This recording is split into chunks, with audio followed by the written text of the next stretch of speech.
perasaan, pikiran, ya. Itu supaya kalau kita benar-benar dalam Tuhan, lebih baik dijauhkan dari hal-hal seperti yang tidak kita inginkan. Karena kita tahu Allah itu baik dalam kehidupan kita. Karena kita tahu apapun yang terjadi, Tuhan ada di dalam kehidupan. Termasuk saya sendiri sebagai orang pernah juga menikah, ya. Dalam satu pernikahan saya mengatasi rumah tangga saya sudah hampir mau nikah emas, ya, 47 tahun, ya. Menjalani nikah 40 tahun tidak mudah sekali, betul 40 tahun. Setelah lagi kita akan masuki pernikahan emas. Cuman saya dibisiki Tuhan. Satu hari malam ini selesai pesta pernikahan, malam puncak dalam pertemuan kita adalah suami dan istri. Dan saat pertemuan puncak itu saya mengadaptasi. Saya sebagai jemaat yang ditata ini dari pada gereja sebagai pembantu pelayan, dan istri saya baru masuk dalam satu persekutuan di dalam jemaat. Saya mengantisipasi bersama, mengadakan satu kesepakatan bersama supaya kalau ada keseluruhan jangan menjaga rahasia, jangan ada rahasia sekecil apapun dalam kekurangan kita, kekurangan orang lain. Ini pertama kali saya katakan. Dan yang kedua, berkat apapun yang kita dapat dan kita terima, ya Bapak itu kalau mau, saya bukan orang tidak swasta, ya. Saya sebagai negeri tentu, ya, sudah tidak repot dalam setiap bulan kita dapat mengalami berkat itu ada. Tapi saya katakan sama istri saya pertama satu hari itu, kita tidak bisa melewati berkat itu hanya begitu saja. Begitu berkat datang, kita masuk kamar, berdoa bersama dan tutup tangan. Tuhan cukupkan segala apa yang Tuhan karuniakan. Amin. Dan itulah isi saya lega, saya berlega dan dia juga bisa menerima. Sampai hari ini ya memang ada bentrokan sedikit pasti ada, tapi tidak sampai memecahkan rumah tangga kita. Karena ada satu ayat yang mendorong ini, dikatakan di sini dalam Ibrani, nggak salah, ya, dalam Ibrani. Coba kita lihat dulu. Dalam Ibrani ini sangat indah sekali ayat ini. Ibrani pasal 13, ayat yang 4 dan 5. Ibrani salah lagi.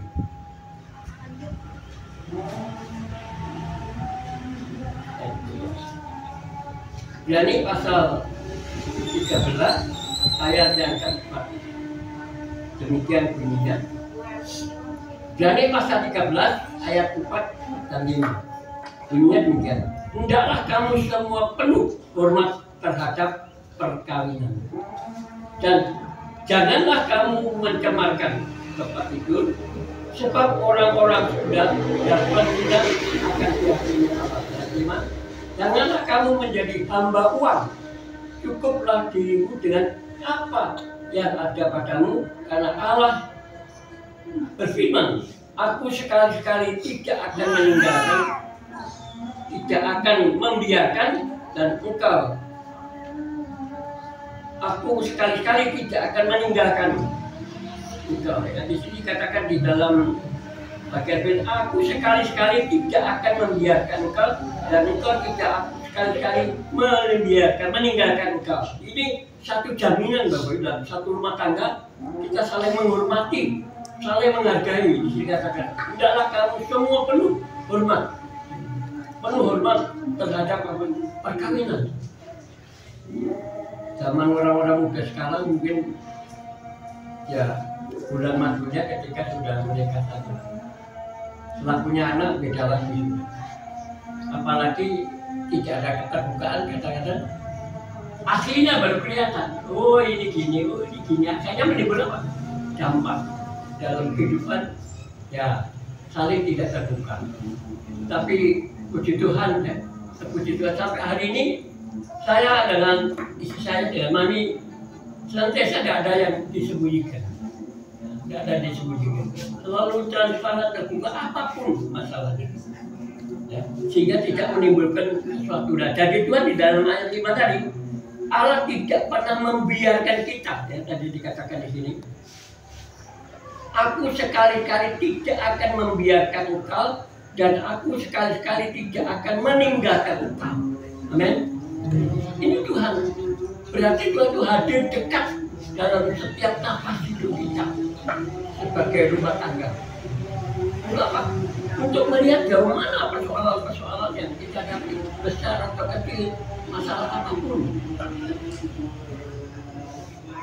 Kita tidak tahu apa yang terjadi dalam kehidupan kita, tapi itu pasti ada, tidak mungkin tidak. Karena kita menyadari bahwa kita ini manusia yang tidak sempurna. Nah, pernikahan yang dikuduskan adalah pernikahan yang disahkan dan dilindungi dan didominasi oleh Allah dalam perjalanan hidup rumah tangga kita. Nah, kalau itulah kita hati-hati di dalam menjalani kehidupan ini. Supaya apa?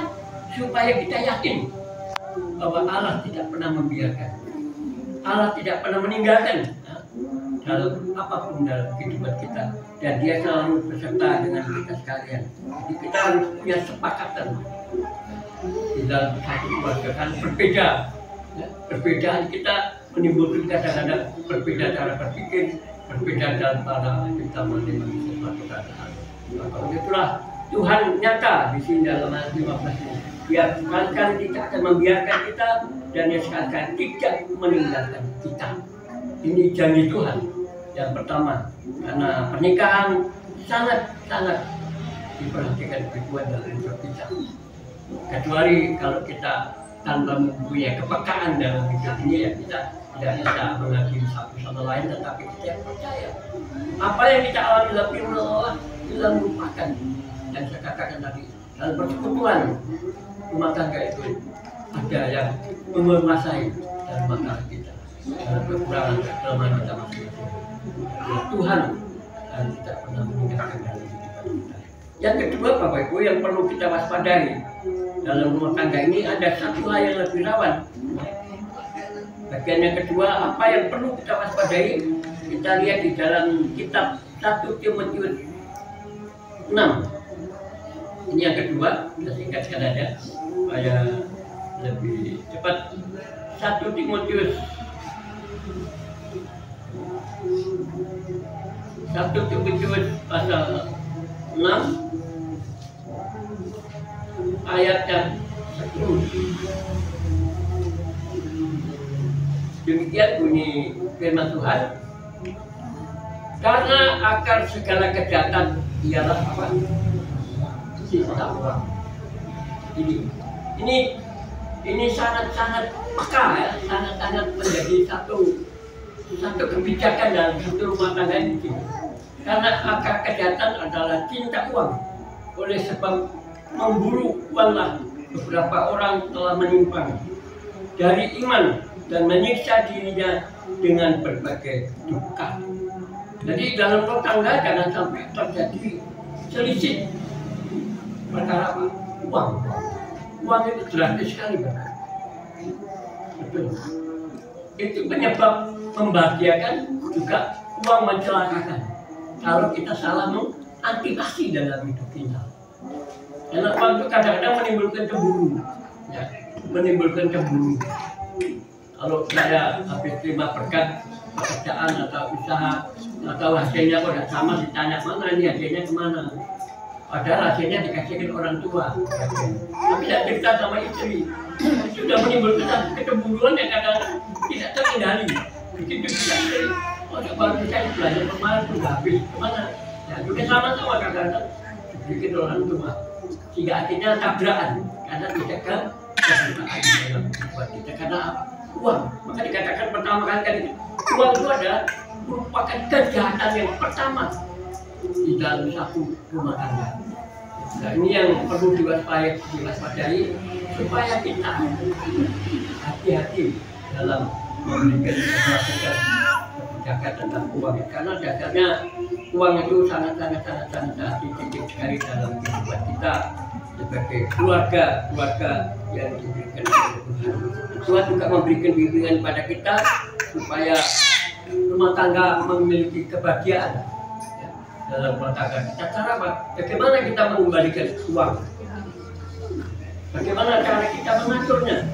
Bagaimana cara kita melakukannya dengan bijaksana sehingga menambah rumah tangga itu satu kebahagiaan.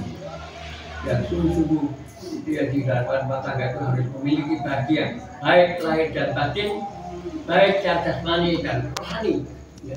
Dipandang bukan dari segi materinya saja, tapi bagaimana cara ya, mengantisipasi tentang masalah uang ya. Kita lihat dari sini yang kemarin mungkin sudah saya pakai di khotbah saya ya, tentang bagaimana memiliki satu kebahagiaan di dalam berbagai ya, hidup dalam satu rumah tangga. Di dalam ini kita akan baca di dalam Kisah Rasul. Nah kemarin sudah Bapak Ibu semua mendengar secara jelas dalam Kisah Rasul pasal yang 20 kata saya. Pasal 20 ayat yang 35. Ayat yang ke-35. Di dalam Kisah Rasul pasal 25, bagaimana mengendalikan uang supaya membuat kita bisa bahagia dalam rumah tangga kita. Di sini dalam Kisah Rasul pasal 20 ayat 35 mengatakan begini. Dalam segala sesuatu telah kuberikan contoh kepada kamu bahwa dengan bekerja demikian kita harus membantu orang-orang yang lemah dan harus mengingat perkataan Tuhan, mengingat perkataan Tuhan Yesus, sebab Ia sendiri telah mengatakan, ini perkataan Tuhan Yesus sendiri menasihati kepada kita yang hidup dalam satu rumah tangga. Di sini dikatakan adalah lebih berbahagia memberi daripada menimbun. Ini konteks yang sungguh-sungguh sensitif dalam kehidupan kita. Artinya memberi sifatnya untuk memberi untuk kemuliaan Tuhan. Bukan sembarangan kita memberi, melakukannya. Tentu ada pertimbangan-pertimbangan yang baik di dalam melakukan supaya menimbulkan kebahagiaan. Jangan sampai kita memberi menimbulkan perpecahan atau salah antisipasinya. Kita memberi tapi pemberiannya tidak mengarah kepada kebenaran atau menimbulkan satu kelimpahan dalam hidup kita. Karena Tuhan juga telah memberikan contoh-contoh soal-soal dalam Alkitab ini. Kunci semua ada di sini Bapak. Untuk kita mengalami hidup kelimpahan, hidup kecukupan. Ya. Salah satunya yang tadi